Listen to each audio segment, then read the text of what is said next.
This day in sports history. And that's the end of the first half. As the teams head to the locker room, the Spartans lead the Bulldogs by a score. You guys stink. Geez, Coach, we're only down a couple of points. No, I mean you guys really smell. You need to hit the showers. And here, I got every one of you new bars of soap from the Sterling Soap Company. Each bar is artisan crafted using natural ingredients and essential oils. They also have shave soaps, colognes, beard balm, and a whole lot more. Now get in there. But Coach, we have another half to play. I don't care. I can't stand to be around you. A few minutes later.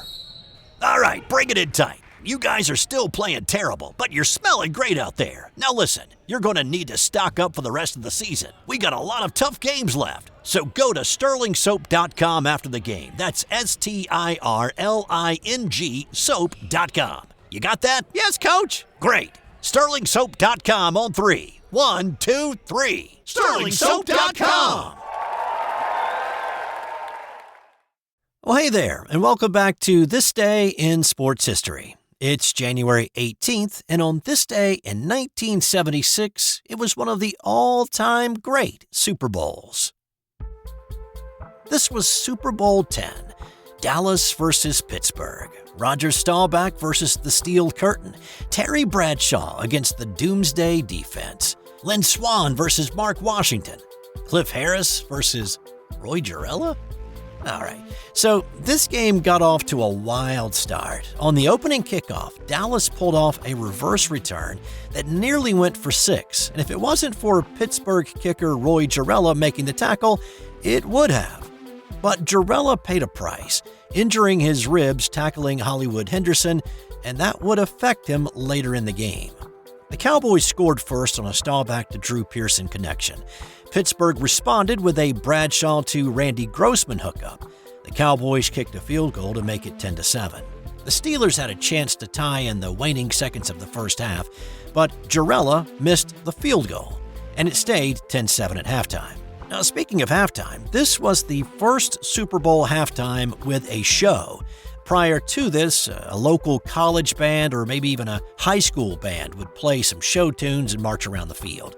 Well, since this was the bicentennial year, the league wanted to do something special, and so they brought in the singing group Up With People to do a tribute to America's 200th birthday. It was pretty well received, and from there, the halftime show only got bigger. Back to the game now. No points were scored in the third quarter, but something important did happen. Gerela had another opportunity to tie the game, but he missed his second field goal of the day. Well, after he missed, Cowboys safety Cliff Harris mockingly patted Gerela on the helmet and said a few things like, "Thanks." Well, Pittsburgh's Jack Lambert did not like that at all, and he threw Harris to the ground. It did not draw a penalty, but a message was sent, and it had a residual effect for firing up a defense that was already sitting on the proverbial powder keg. The Steel Curtain got after Staubach. A third down play, and no shift this time. They just line up in the shotgun. Staubach is going to go back with him. Furness right with him. Holmes took a shot and missed. Greenwood and White took him down. And Furness. Dallas is in trouble right now, I think. The Steelers sacked Staubach 7 times in this game, the majority of those coming in the second half. But that one forced the Cowboys to punt. And this is where the game truly started to turn. Pittsburgh head coach Chuck Noll put 10 men on the line, and he went for the block. Standing at his own goal line. Dallas leads at 10-7 with 11:40 left now in the fourth period. They're trying to block it, and did. Out of the end zone. It's 10-9. Safety. The benefit of the safety is that Pittsburgh also got the ball after a free kick, and after a great return, they had the ball in Dallas territory. They still could not turn it into 6, but they sent Gerela back out for another field goal try.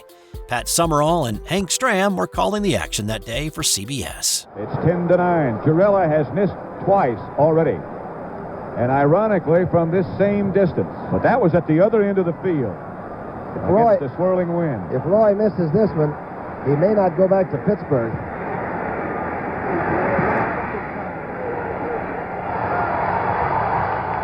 This time he doesn't. Pittsburgh 12, Dallas 10. The Steelers smelled blood in the water, and they were ready to start a feeding frenzy. The next offensive play for the Cowboys was the same play call that went for 6 in the first quarter to Pearson. When Pearson scored back in the first, Steelers safety Mike Wagner knew what to look for if they tried that play again. Roger Staubach behind for the first time. He's going to throw. Down the middle, picked off by the Steelers' Mike Wagner. And down to the 5-yard line. Pittsburgh could still only turn that into a field goal, and it was 15-10. After forcing a Cowboy punt, the Steelers' offense went back to work, ready to put the game out of reach. Facing a 3rd and 4 in the huddle, Bradshaw looked at Lynn Swann and told him to go run a post. Here is Bradshaw. Bothered from behind. Lynn Swann is open. Got it. Steeler touchdown.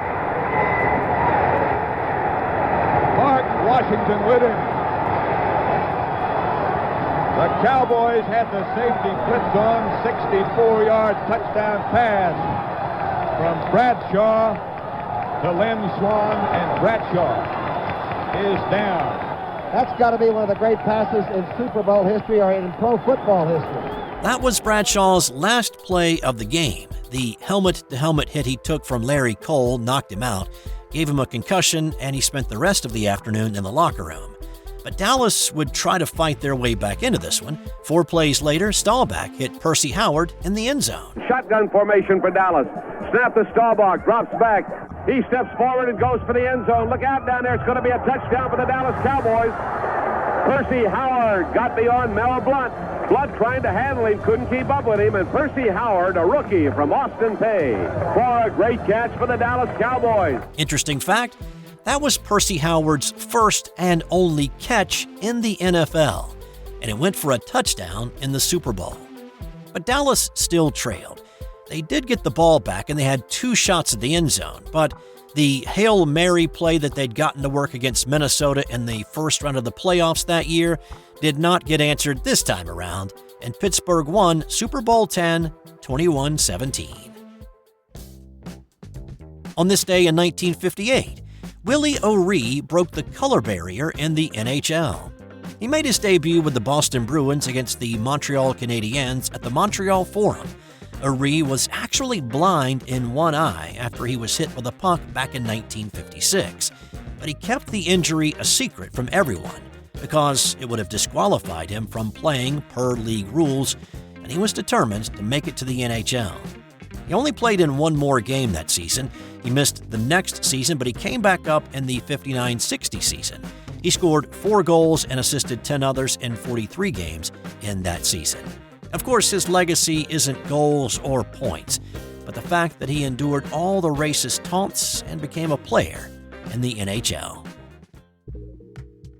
On this day in 1896, the first collegiate basketball game with modern 5-man lineups was played.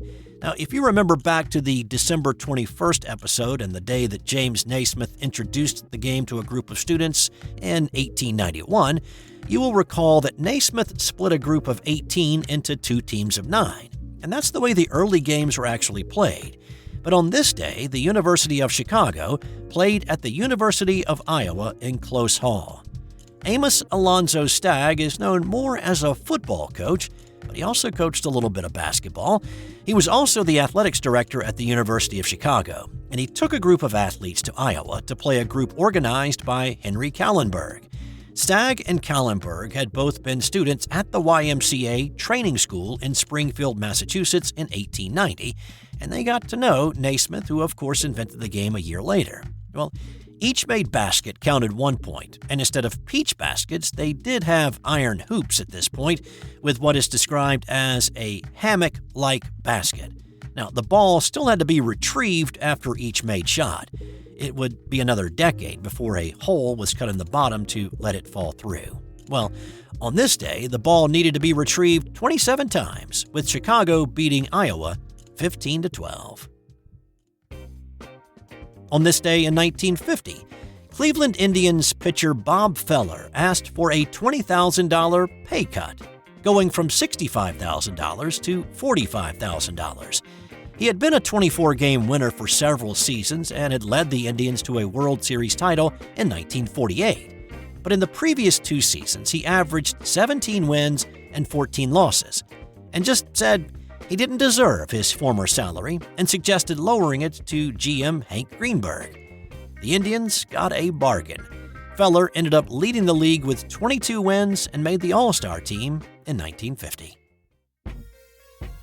And on this day in 1985, Mary Decker returned to the track for the first time since her unfortunate incident with Zola Budd in the Olympics. This being a winter month, Decker was running a 2,000-meter race indoors at the Sunkist Invitational. Instead of staying with a pack like she did in the Olympic 3,000, Decker jetted to the lead early and then turned on the turbo to break the meet record in 5 minutes 34.52 seconds. The famed Decker-Budd rematch would happen a few months later in July. And time now for today's That's Got Nothing to Do with Sports fun fact.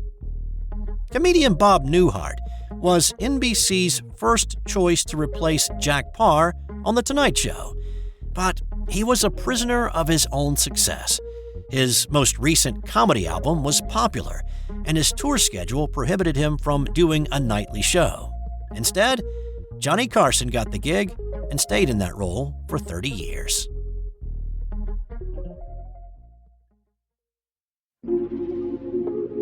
This has been an original Thrive Suite production.